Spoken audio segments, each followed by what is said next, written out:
Hello students, आज के lecture में हम बात करेंगे कंजम्पशन फंक्शन की।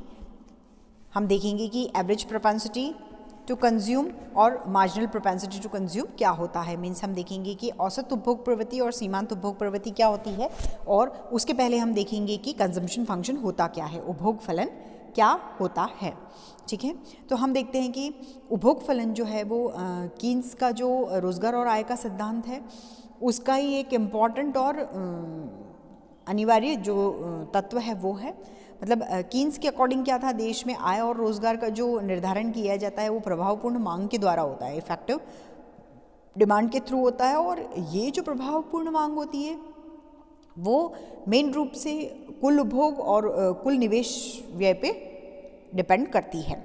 तो ये जो प्रभावपूर्ण मांग है उसको जब हम डिसाइड करते हैं तो उपभोग फलन की जो उपभोग फलन का जो रोल होता है उसको ध्यान में रखते हुए इसको हम डिसाइड करते हैं, और इसी से रिलेटेड हम आज ये कंसेप्ट देखेंगे।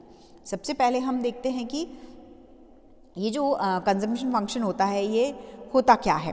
तो हम देखते हैं कि जो उपभोग फलन है ना, वो क्या है कि जिस तरीके से कोई भी वस्तु की मांग की जाती है और अन्य बातें जब समान रहे तो मुख्य रूप से क्या होता है, उसकी कीमत पे वो निर्भर करती है।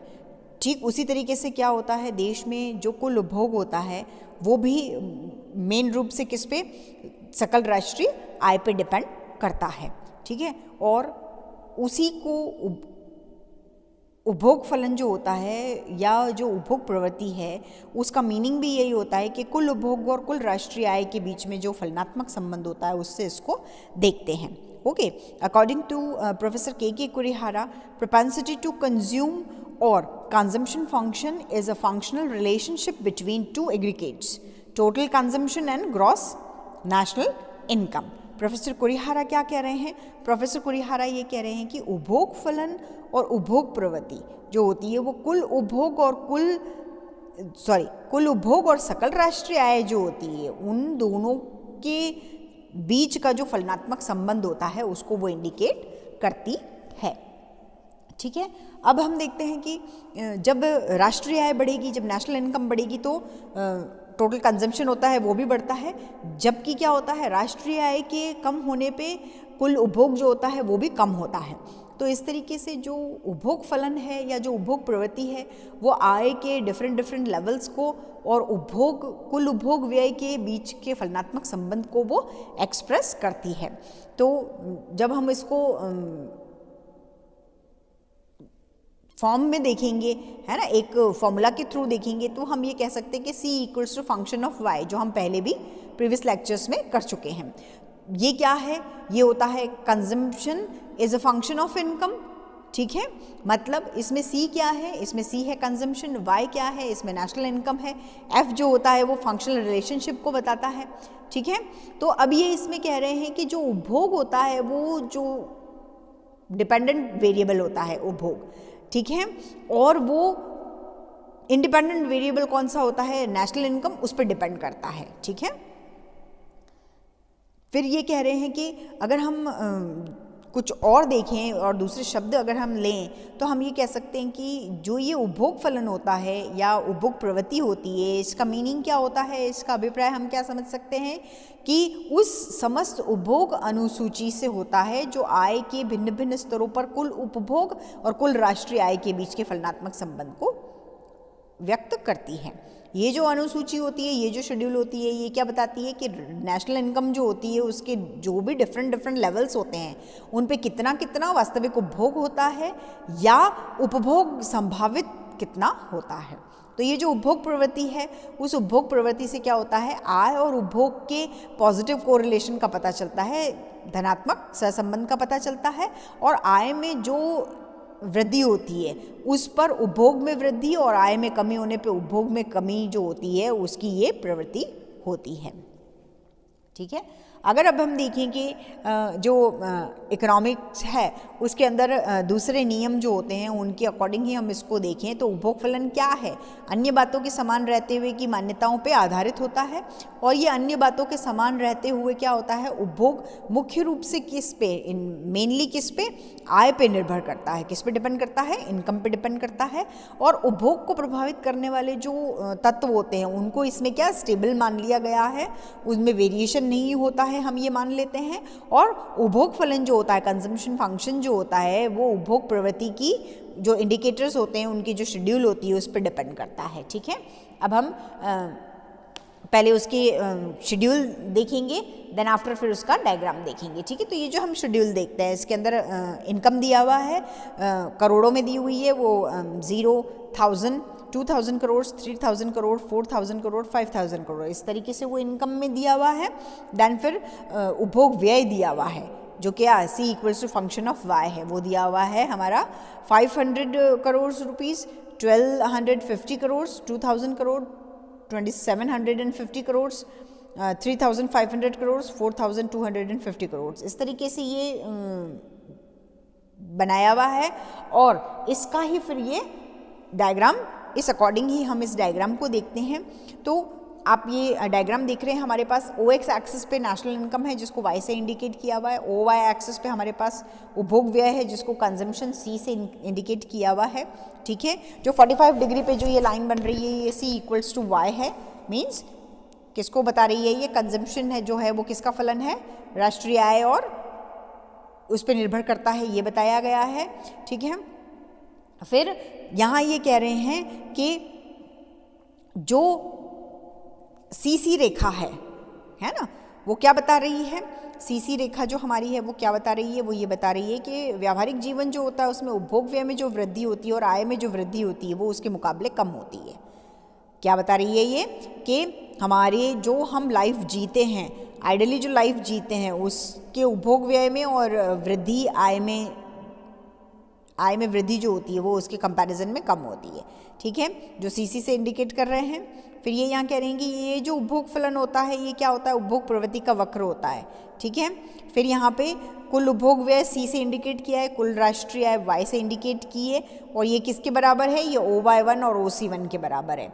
जब राष्ट्रीय आय बढ़ के OY2 हो जाती है, आप देखिए जब राष्ट्रीय आय बढ़ के Y1 से Y2 पे आ जाती है ना, तब क्या होता है, Y1 से बढ़ के Y2 पे हो जाएगी तो उपभोग भी बढ़ेगा और वो क्या हो जाएगा, OC2 पे आ जाएगा। ठीक है, और वो OC2 कहाँ है हमारा, वो हमारा OY एक्सिस पे हमको देखने को मिल रहा है। लेकिन उपभोग में वृद्धि जो होगी वो आय में वृद्धि के कंपैरिजन में थोड़ी कम होगी।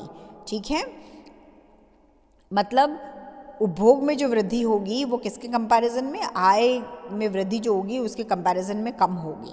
ठीक है, तो हमारा जो 45 डिग्री वाली जो हमारी ये लाइन है और उपभोग वक्र जो है हमारा CC, उसके बीच में क्या हो रहा है, उसके बीच में हम देख रहे हैं कि यहाँ सेविंग होती है ना, और ये जो 45 डिग्री की रेखा है इसमें उपभोग वक्र CC और उसके बीच में SS जो एक्सप्रेस किया गया है उससे ये क्लियर हो रहा है कि उपभोग फलन जो होता है वो ओनली आय और उपभोग व्यय के संबंध को ही नहीं बताता है, बल्कि वो आय के जो डिफरेंट लेवल होते हैं उनको भी मेजर करता है।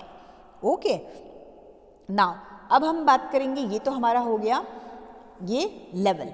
अब हम बात करते हैं कि हमने दो कंसेप्ट देखने के लिए कहा है, उसकी प्रॉपर्टीज़ जो होती है वो क्या होती है, तो हम उसको देखते हैं कि ये कंजम्पशन फंक्शन जो होता है उसके दो टेक्निकल एट्रीब्यूट्स होती है या दो प्रॉपर्टीज़ होती है, वो कौन कौन सी होती है। तो फर्स्ट हम देखते हैं कि APC average propensity to consume, और सेकंड जो होती है वो कौन सी होती है, वो होती है MPC marginal propensity to consume. ठीक है, तो पहले हम देखते हैं कि एवरेज प्रोपेंसिटी टू कंज्यूम क्या होती है। तो according to professor K Kurihara, the average propensity to consume may be defined as a ratio of consumption expenditure to any particular level of income. Okay, क्या है ये कि औसत उपभोग प्रवृत्ति जो होती है, औसत उपभोग प्रवृत्ति को आय के किसी विशिष्ट स्तर पे उपभोग व्यय के अनुपात के रूप में परिभाषित किया जाता है। तो ये जो APC है, इसका फॉर्मूला अगर हम देखें, इसको फॉर्मुलेट करें तो हम कहेंगे कुल उपभोग व्यय डिवाइडेड बाय कुल आय, मतलब C divided by I, C divided by Y। Okay, फिर हम बात करते हैं किसकी, हम बात करते हैं marginal propensity to consume, MPC, जिसे सीमांत उपभोग प्रवृत्ति कहते हैं। तो according to professor Kurihara, the marginal propensity to consume may be defined as the ratio of the change in consumption to the change in income और as the rate of change in the average propensity to consume as income changes। मतलब क्या है कि सीमांत उपभोग प्रवृत्ति को उपभोग में परिवर्तन का आय में परिवर्तन से अनुपात के रूप में परिभाषित किया जा सकता है, या हम ये कहें कि ये आय में परिवर्तन होने पर औसत उपभोग प्रवृत्ति में परिवर्तन की दर है। ठीक है, तो एवरेज प्रोपेंसिटी टू कंज्यूम क्या होता है और मार्जिनल प्रोपेंसिटी टू कंज्यूम क्या होता है, ये भी हमने इसके अंदर देखा है। इसको बहुत अच्छे से हम नेक्स्ट लेक्चर में देखेंगे, लेकिन अभी हम ये देखते हैं कि ये जो उपभोग फलन होता है और ये जो उपभोग प्रवृत्ति होती है, ये देश में कुल आय और कुल उपभोग व्यय के पारस्परिक संबंध को ही एक्सप्रेस करती है। आय में परिवर्तन होने से उपभोग व्यय में भी परिवर्तन होता है, लेकिन ये परिवर्तन कितना होता है ना। हम ये तो जानते हैं कि जैसे जैसे इनकम में चेंजेस होगा वैसे वैसे जो कंजम्पशन होगा हमारा उसमें भी चेंजेस होगा, जो कंजम्पशन एक्सपेंडिचर होता है उसमें भी चेंजेस होते हैं, लेकिन ये चेंजेस कितने होते हैं उनको मेजर करने के लिए कंजम्पशन फंक्शन की ये दो टेक्निकल प्रॉपर्टीज़ हैं जिनको APC और MPC कहते हैं, और इसके अकॉर्डिंग हम आगे देखेंगे कि किस तरीके से व्यय में परिवर्तन होता है, उपभोग व्यय किस तरीके से होता है और कितनी मात्रा में होता है। नेक्स्ट लेक्चर जो होगा उसके अंदर हम ये APC और MPC है, इनके आज सिर्फ हमने डेफिनेशन देखी है, इनको अच्छे से एक्सप्रेस किया जाएगा आपके सामने, और फिर मार्जिनल प्रोपेंसिटी टू कंज्यूम की कैरेक्टरिस्टिक्स क्या होती है, उसकी इंपॉर्टेंस क्या है, APC क्या है, इनको हम बहुत अच्छे से विद डायग्राम्स देखेंगे। ओके, तो आज हमने इसके अंदर देखा है, आज के लेक्चर में सिर्फ हमने कंजम्पशन फंक्शन क्या है उसका इंट्रोडक्शन थोड़ा सा देखा है, और APC और MPC क्या होता है उसके बारे में हमने बात की है। नेक्स्ट लेक्चर में इसी से कंसेप्ट को कंटिन्यू करेंगे। Okay, thank you.